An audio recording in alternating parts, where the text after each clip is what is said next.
The shift towards plant-based eating isn't just a fad. With concerns about health, animal welfare, and the environment, more people are turning to veganism. This has led to a demand for creative and accessible vegan recipes.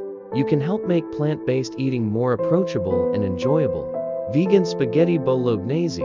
Ingredients: 1 ts olive oil, 1 onion, diced, 2 cloves garlic, minced, 1 carrot, diced, 1 celery stalk, diced, 1 cup lentils, cooked 1 can crushed tomatoes, 1 tsp Italian seasoning, salt and pepper to taste.